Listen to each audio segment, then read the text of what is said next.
네, 서울 스튜디오입니다. 조금 전에 이재명 대통령이 최종 마무리된 한미 팩트시트 관련 내용을 직접 설명했습니다. 관련 내용 조현정 시사평론가와 짚어봅니다. 안녕하십니까? 네, 안녕하세요.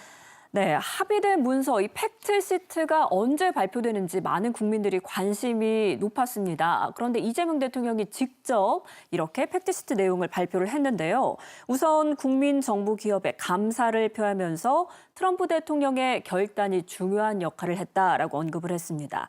팩트시트가 마무리된 이번 일, 어떤 의미로 보십니까? 네, 일단은 아무래도 우리 경제 안보 최대 변수 중에 하나였던, 그리고 기업인들이 어떤 불확실성에 있어서 많이 힘들어했던 그런 한미 무역 협상과 안보 협의가 극적으로 타결됨으로써 가장 커다란 불확실성을 우리가 좀 제거를 했다라는 점에서 큰 의미가 있겠고요. 많은 분들이 기다려 오셨는데요.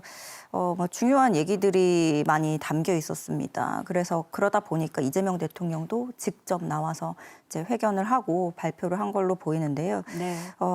이재명 대통령이 설명한 내용에 보면은 우리 경제가 충분히 감내할 수 있는 범위 내에서, 그리고 또 상업적인 프로젝트에 한해서 우리도 어떠한 이득을 취할 수 있는 그런 프로젝트에 한해서 투자를 한다는 것을 명확히 하는 걸 볼 수 있었습니다. 예를 들어서 우리가 그냥 그저 미국에 끌려가면서 회수가 어려운 분야에 그렇게 매몰될 그런 어떤 사실상 공여 수준의 그냥 돈을 주는 것이 아닌지, 이런 일각의 우려를 불식시킬 수 있는 그런 내용들이 이번에 확인이 됐고요. 네. 그러면 앞으로 뭐 조선, 원전 이런 전통적 산업뿐만이 아니라 인공지능, 반도체, 그러니까 미래 첨단 산업까지 우리가 두루두루 미국의 핵심 산업의 그런 재건에 있어서 함께 한다는 그런 의미가 있겠습니다. 네, 그렇다면 이렇게 사실상 공여 아니냐라는 우려가 확실히 불식됐다라고 설명을 한다면 한미 정상의 의견이 둘 다 충분히 반영이 됐다, 이렇게 해석할 수 있는 건가요? 지금 그 실장의 발표 질의응답은 중간에 끊겼지만 예. 전체적으로 봤을 때는 우리가 꽤나 많은 것들을 관철했고 그런 결과를 얻어냈다라고 좀 볼 수 있을 것 같아요. 그리고 네. 또 특히나 많은 관심을 끌었던 게 그 핵 추진 잠수함을, 그래서 뭐 어디서 건조할 것인가 이런 얘기들이 조금 나왔잖아요. 네. 그런데 방금 위성락 실장의 얘기를 보니까 의외로 어디서 건조할지는 그렇게 한미 간의 커다란 문제는 아니었고, 언론에 나왔던 거에 비해서 그런 건 아니었고, 네. 이제 재처리 문제를 어떻게 할 것인가, 이걸로 끝까지 조금 줄다리기가 있었던 걸로 예상을 할 수 있겠습니다. 네, 말씀하신 핵 추진 잠수함 정말 오랜 수건 아니었습니까? 이번 팩트시트에 이 내용이 담긴다면 어떤 수준으로 담길지 이 부분이 관심이었는데, 한미가 함께 추진하는 데 뜻을 하나로 모았다, 이렇게 문구가 담겼습니다. 어느 정도 수준이라고 보십니까? 예, 이게 한국과 미국이 이제 원자력 협정 개정을 통해서 우라늄 농축 권한과 사용 후 핵 연료 재처리 권한을 확대한다는 내용, 이게 좀 중요할 것 같습니다. 그리고 미국 상선뿐 아니라 미국 해군 함정 건조도 대한민국 안에서 건조할 수 있도록 제도적인 방안을 마련하기로 했다는 거고요. 네. 그리고 좀 원래는 핵 연료 관련한 문안을 둘러싸고서 미국 부처내에서 조금 그런 이견이 있었다라는 거죠. 네.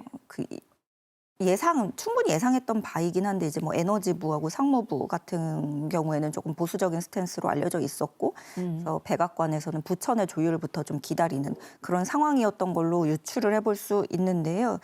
그래서 안보 문구를 좀 조율을 하다 보니까 시간이 조금 걸렸던 것 같은데, 그래도 생각보다는 또 오늘 이렇게 오전에 또 발표가 돼가지고 더 네. 빠르게 나온 것 같습니다.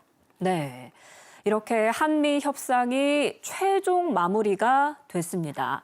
또 한미뿐만 아니라 한중 관계 복원까지 실용 외교가 이번이 시험대였다라는 분석이 있었는데, 이번에 이제 실용 외교에 대한 신뢰를 확실히 얻었다, 이렇게 볼 수 있을 것 같습니다. 앞으로의 외교적인 과제는 어떻게 보십니까? 예, 일단 저는 이번에 이재명 정부의 실용 외교 이 평가를 좀 하자면 잘 버텼고, 네.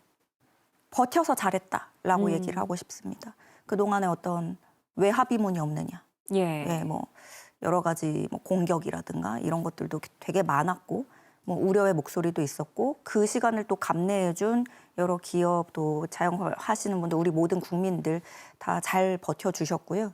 그리고 대통령도 이렇게 얘기를 했습니다. 매듭 지어졌지만 이제 시작이다. 또 국익을 지키려는 각국의 총성 없는 전쟁은 끝나지 않을 것이고 또 국제사회의 이런 불확실성도 단기간에 절대 해소될 수 없다고 본다고 강하게 얘기를 했습니다. 그래서 이재명 대통령은 계속해서 국익을 이번 발표에도 그렇게 강조를 했고 협상 과정에서도 단 하나의 원칙을 지킨다면 그 말은 바로 국익이라서 흔들리지 않았던 것 같아요. 네. 특히 이재명 대통령은 또 이런 얘기를 했거든요. 국제 질서가 불안정할수록 이웃 국가들과도 우리가 잘 지내고 그 밸런스를 잘 맞추는 게 또 중요하고 영원한 적도 영원한 친구도 없고 오직 국익만이 우리가 살 길이다. 그것만 지켜야 된다라고 얘기를 했고요.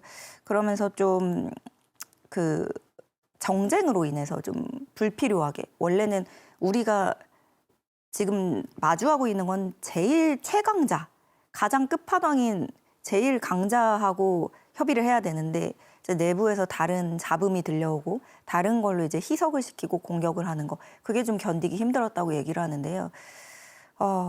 예, 이런 부분은 이제 그냥 우리도 서로 좀 잘 할 수 있게 국민들도 모두 언론도 특히 이제 국익을 최우선으로 하는 다른 것들은 다 생각하지 않고 가장 중요한 게 무엇인지 그걸 좀 헤아려 보는 그런 지혜가 필요할 것 같습니다.